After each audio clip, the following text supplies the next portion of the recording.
এক রাজ্যের এক সাধারণ গরিব মেয়ে, নাম তার কুমারী। সে সুন্দরী হলেও ভাগ্যের দিক দিয়ে ছিল বড্ড বঞ্চিত। গ্রামের লোকেরা তাকে অবহেলা করত, কারণ সে দরিদ্র। বাবা মা আত্মীয় বলতে কেউ ছিল না তার। একেবারে অনাথ বলেই সবাই তাকে বোঝা মনে করত। শোন বাপু, তোকে কিন্তু আমি বিনা পয়সায় 3 বেলা খাবার দিতে পারবো না। যদি আমার বাড়ির কাজগুলো ঠিক মতো করতে পারিস তবে 1 বেলা খেতে দেব তোকে। ঠিক আছে গিন্নিমা, আমাকে আপনি 1 বেলা খাবার দিলেই আমার চলবে। ঠিক আছে, যা তাহলে রান্নাঘরে গিয়ে রান্নাটা চাপিয়ে দেখন। এরপর কুমারী মোরল গিন্নির কথা মতো মোরল গিন্নির রান্নাঘরে গিয়ে কাজ করতে থাকে। মোরল গিন্নিমা আমায় যতই কাজ করাক না কেন, সে যদি আমায় 1 বেলা খাবার খেতে দেয় তবু আমি এই বাড়িতেই আসবো। আসলে এই বাড়িতে আসার উদ্দেশ্য আমার শুধু খাওয়া নয় যে মোরল কর্তার একমাত্র ছেলেকে এক নজর দেখা। তাকে এক নজর দেখলেই তো সারাটা দিন আমার আর খিদেই লাগে না। কি জানি কি আছে তার মধ্যে। রান্নাঘরে কাজ করতে করতে কুমারী এসব কথা বলতে থাকে। ঠিক তখনই মোরলের ছেলেটি রান্নাঘরে প্রবেশ করে। মা, আরে ও মা, রান্না হলো নাকি? আমার তো খিদে পেয়েছে। ছোট কর্তা, মানে হ্যাঁ, রান্না প্রায় হয়ে এলো। আপনি একটু খাবার ঘরে গিয়ে বসুন, আমি এক্ষুনি আপনার খাবার বেড়ে দিচ্ছি। ঠিক আছে ঠিক আছে, দেরি করিস না যেন। খাওয়া শেষে আমায় আবার গুরুত্বপূর্ণ একটা কাজে যেতে হবে। এরপর মোরলের ছেলে রান্নাঘর থেকে বেরিয়ে যায়।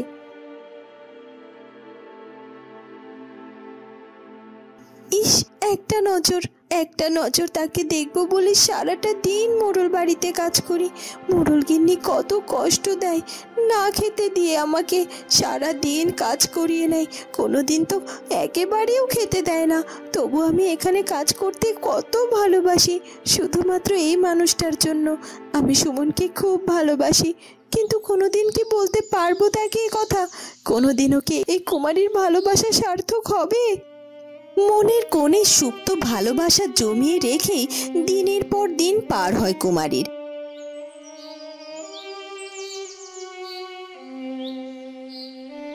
সারা দিন শেষে তার মাথা গোজার ঠাঁই জোটে মোরল বাড়ির বারান্দার এক কোণে। তবুও সে মোরল বাড়িতেই পড়ে থাকে, শুধুমাত্র তার ভালোবাসার মানুষটির জন্য।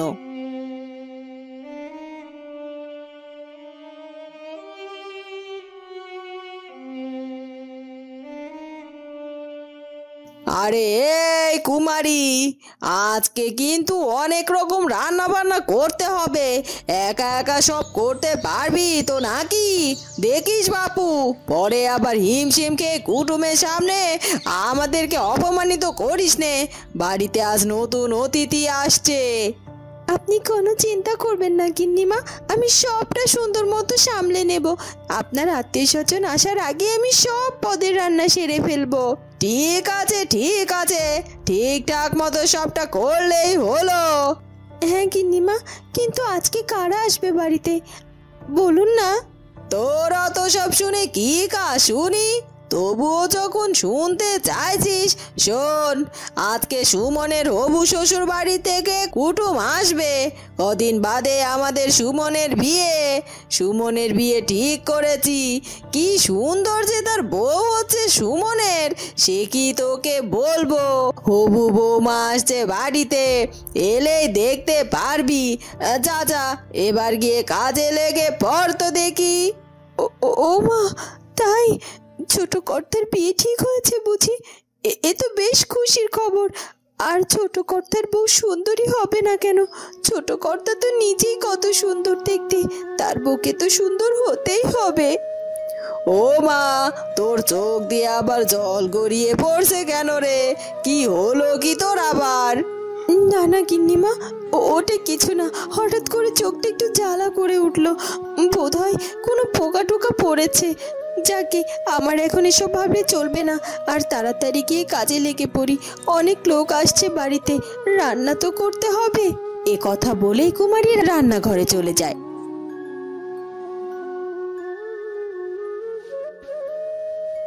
রান্নাঘরে গিয়ে সবার চোখের আড়ালে একা একাই কাঁদতে শুরু করে। ছোট কর্তার বিয়ে ঠিক হয়ে গেল। ছোট কর্তা অন্য কাউকে বিয়ে করতে যাচ্ছে। তবে আমি আর এ বাড়িতে থেকে কি করব? যার জন্য এই বাড়িতে এতদিন পড়ে থাকলাম সেই তো অন্য কারো হতে যাচ্ছে। আজকের কাজটা শেষ করে আমি এ বাড়ি ছেড়ে চলে যাব। যেই কথা সেই কাজ। এরপর রান্না বান্না শেষ করে হাতের কাজ গুছিয়ে রেখে কুমারী মোড়ল বাড়ি থেকে বেরিয়ে পড়ে।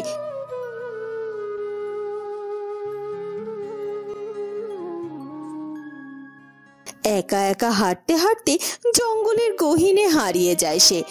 ছোট কর্তার বিয়ে হচ্ছে বলে আমি নিজের চোখে তার বিয়ে দেখতে পারবো না বলে বেরিয়ে এলাম মোড়ল বাড়ি থেকে।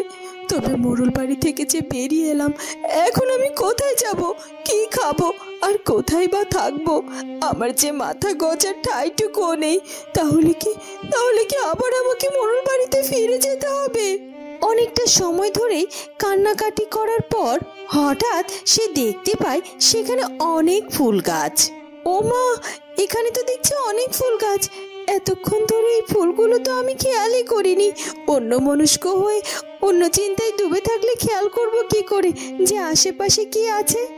আচ্ছা, আমাদের বাজারে তো ফুল বিক্রি হয়, মালিরা তো ফুল নিয়ে বিক্রি করে, আর সেই ফুলগুলো দিয়ে বড় মালা, বর খাট আর বরের গাড়ি পর্যন্ত সাজানো হয়। আর মেয়েরাও তো শখ করে ফুল কেনে। তাহলে আমি যদি এখান থেকে এই ফুল নিয়ে গিয়ে বাজারে বিক্রি করি, তবে আমার ফুল নিশ্চয়ই লোকে পয়সা দিয়ে কিনে নেবে। হ্যাঁ হ্যাঁ, পেয়েছি। আমি আমার জীবন বাঁচানোর একটা উপায় পেয়েছি। এখন থেকে আমি এখান থেকে ফুল নিয়ে গিয়ে বাজারে বিক্রি করব। সেই পয়সা দিয়ে আমার পেট চলবে।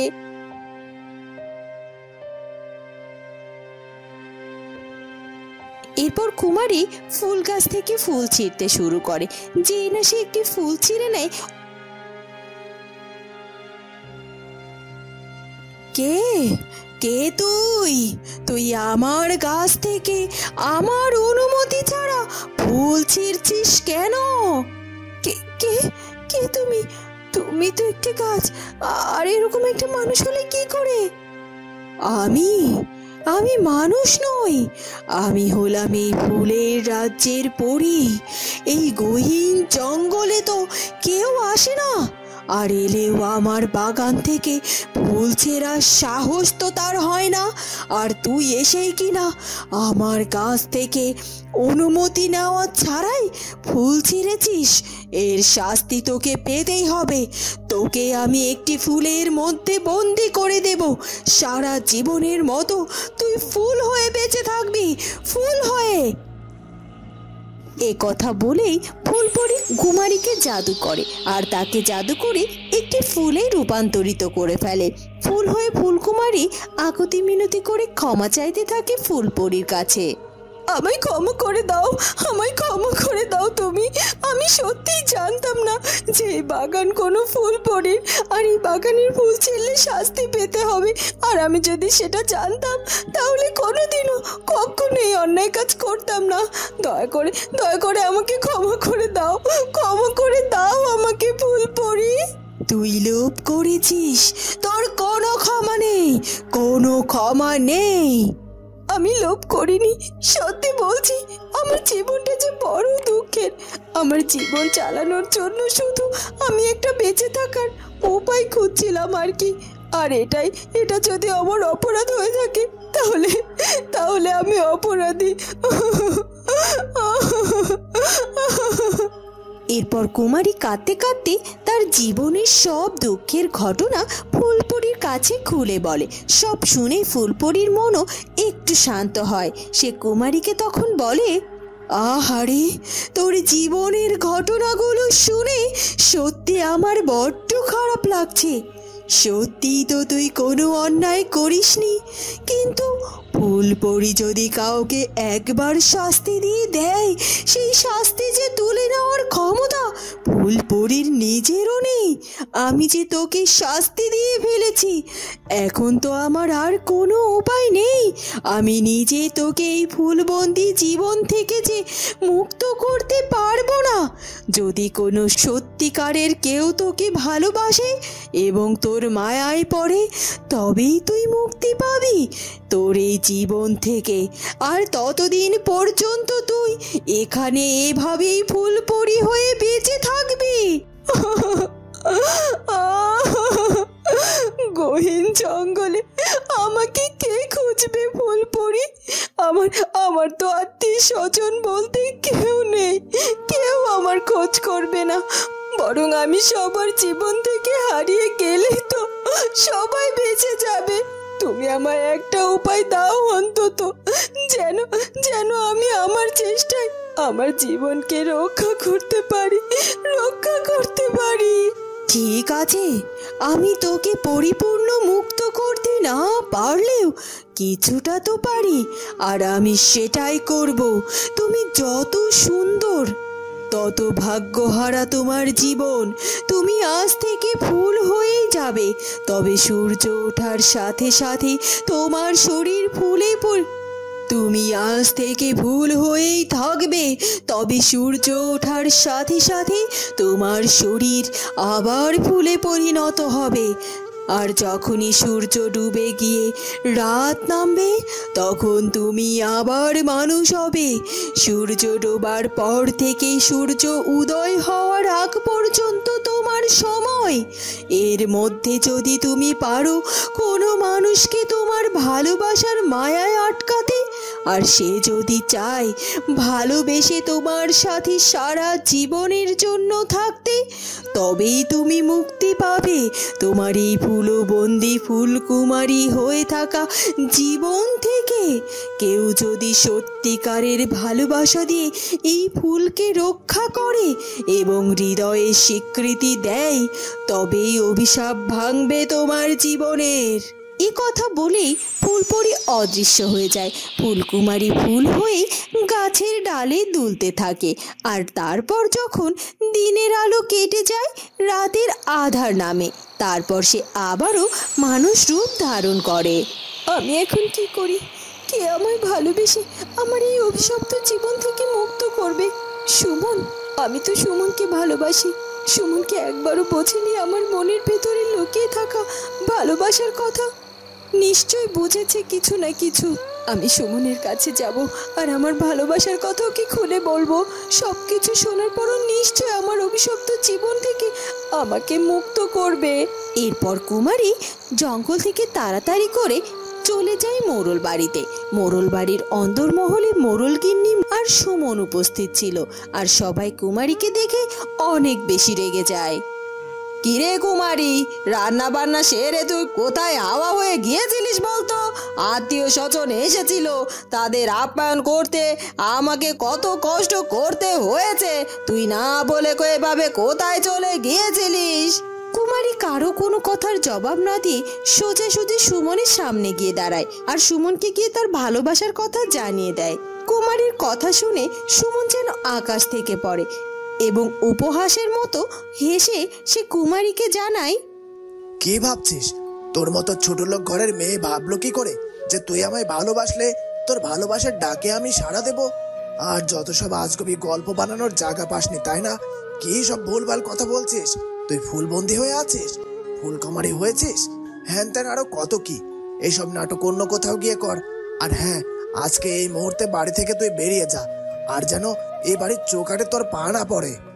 ফুলকুমারী ভীষণ কষ্ট পায় তার ভালোবাসার মানুষের মুখ থেকে এই কথা শুনে। তারপর সে কাঁদতে কাঁদতে মোড়ল বাড়ি থেকে বেরিয়ে পড়ে। ফুলপরি তো আমায় অভিশাপ দেয়নি, বরং তিনি আমায় এই অভিশপ্ত জীবন থেকে মুক্তি দিয়েছে। এরকম জীবন নিয়ে বেঁচে থাকার থেকে ফুল হয়ে ফুলবন্দি হয়ে ফুলকুমারী হয়ে সারা জীবন হাওয়ায় দোল খেয়ে বেঁচে থাকাটাই অনেক ভালো। আমি আর চেষ্টা করব না ফুল থেকে মানুষ হওয়ার। এরপর কুমারী আবারও হারিয়ে যায় জঙ্গলের গহীনে। তারপর সে সারা জীবন ফুলকুমারী হয়ে বেঁচে থাকে। ধীরে ধীরে মেয়েটি দিনের বেলায় এক ফুল গাছে ফুল হয়ে ঝুলে থাকে। সবাই তাকে ভুলে যায়। কেবল রাতেই সে ফিরে আসে মানুষের রূপে। তখন জঙ্গলের এখানে ওখানে ঘোরাঘুরি করেই সময় কাটায় সে। এভাবেই জীবন পার হয় তা। কিন্তু অভাগী ফুলকুমারী তো আর জানতো না যে এক রাজকুমারের আগমন তার জীবনকে বদলে দিতে পারবে কোনো একদিন। বুঝলে সৈন্যরা, রাজপ্রাসাদের চার দেওয়ালে বন্দী হয়ে থাকার চেয়ে ভিন্ন রাজ্যে ভ্রমণ করা অনেক ভালো। এতে জ্ঞানের বিকাশ ঘটে।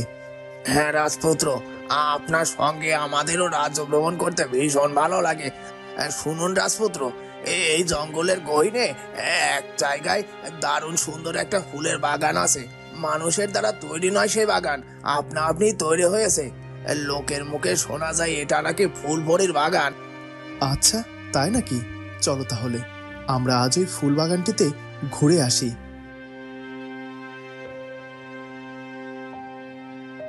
এরপর সেদিন পাশের রাজ্যের রাজকুমার চন্দ্রকুমার জঙ্গলের মধ্যে থাকা ফুলের বাগান ভ্রমণ করতে এসে একটি অদ্ভুত ফুল দেখে মুগ্ধ হয়। এই চমৎকার দেখতে ফুলটির নাম কি বলো তো? তোমরা কি জানো এই ফুলের নাম? কি সুন্দর সুবাস এই ফুলের! আমি তো আগে কখনো এই ফুল দেখিনি। না না রাজপুত্র, আমরাও এমন ফুল আগে কখনো দেখিনি গো। এই ফুলটা যখন অচেনা, তখন আমি এই ফুলটিকে আমার রাজ্যে নিয়ে যেতে চাই। আমার রাজপ্রাসাদের রাজ উদ্যানে এর ঠাঁই হোক। তোলো, এই গাছটিকে মাটি সহ উপড়ে তোলো, তারপর এটাকে আমি আমার সঙ্গে আমাদের রাজপ্রাসাদে নিয়ে যাব। ভেবেছিলাম আমি কোনো কথা বলবো না, চুপটি করে থাকবো, কিন্তু এখন যে আমায় কথা বলতেই হবে এদের সাথে, নয়তো এরা যদি বাগানের গাছটা উপড়ে নিয়ে যায় তাহলে তো ফুলপরি নিশ্চয়ই রেগে যাবে, আর এই রাজপুত্রকে নিশ্চয় আমার চেয়েও বড় কোনো শাস্তি দেবে। না না, অযথা কাউকে শাস্তি পেতে দেব না আমি। থামো থামো থামো, তোমরা দয়া করে এই বাগান থেকে কোনো গাছ তুলো না, তোমরা দয়া করো। কে কে কথা বললো? আমি গো, আমি ফুলকুমারী। আমি এমন ফুলকুমারী ছিলাম না গো, আমি আগে শুধু কুমারী ছিলাম, মানুষ কুমারী। আমি এই বাগান থেকে একটি ফুল ছেঁড়ার অপরাধে আজ ফুলও বন্দী হয়ে গেছি। আজ তোমরা যদি গাছ তুলে নাও তবে তোমরা বোঝো ফুলপরি তোমাদের কত বড় শাস্তি দিতে পারে। কি বলছো কি? তুমি মানুষ ছিলে আর ফুলপরির শাস্তিতে এমন ফুল হয়ে গেছো? তবে তোমায় মুক্তি করবার কোনো উপায় কি নেই? না না, এই সামান্য অন্যায়ে তোমাকে এত বড় শাস্তি ফুলপরি দিতে পারেন না। কোথায় সেই ফুলপরি? আমি ফুলপরির সাথে কথা বলবো, তোমায় মুক্ত করবার জন্য অনুরোধ করব তাকে। ফুলপরির সাথে কথা বলে কোনো লাভ নেই। আমি এখান থেকে কখনো কোনো দিনও মুক্ত হতে পারবো না, কারণ আমার মুক্ত হওয়ার পথ যে বন্ধ। আমার যে ভালোবাসার মতো কেউ নেই, তাই আমি কখনো কোনো দিনও এখান থেকে মুক্তি পাবো না, কখনোই না। এরপর ফুলকুমারী রাজপুত্র চন্দ্রকুমারকে তার জীবনে ঘটে যাওয়া সব ঘটনা খুলে বলে। তারপর রাজপুত্র চন্দ্রকুমার রাতের আঁধারের জন্য অপেক্ষা করতে থাকে। দিনের বেলায় ফুলের সৌন্দর্যে সে আকৃষ্ট হয়, আর রাতে যখন মেয়েটি মানুষের রূপে ফিরে আসে তখন তার সৌন্দর্য দেখে চন্দ্রকুমার আরো মুগ্ধ হয়ে যায়, আর প্রথম দেখাতেই ফুলকুমারীকে সে ভালোবেসে ফেলে।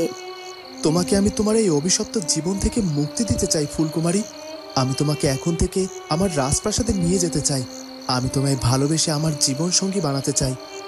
তাতেও যদি ফুলপরির আপত্তি থাকে তবে প্রতিদিন এই বাগানে এসে এই ফুল গাছের পাশে দাঁড়িয়ে থাকবো, তোমায় পাহারা দেব, ঝড় বৃষ্টি থেকে ফুলকুমারীকে আগলে রাখবো। তখনই ফুলপরি সেখানে এসে হাজির হয়।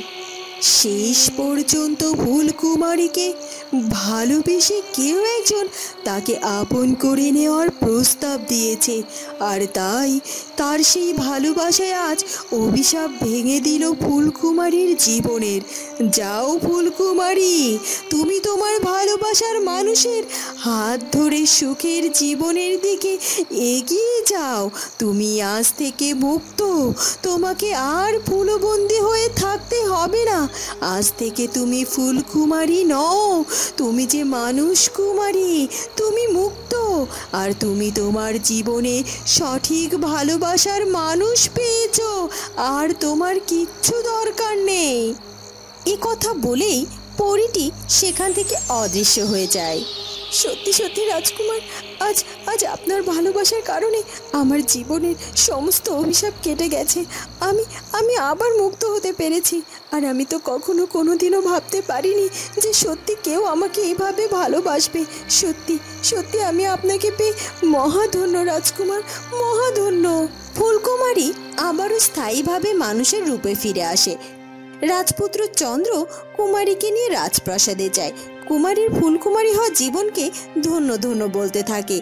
আর এদিকে ফুলকুমারী রাজপ্রাসাদে এসে রাজপুত্রের সঙ্গে সুখে শান্তিতে জীবন যাপন করতে থাকে।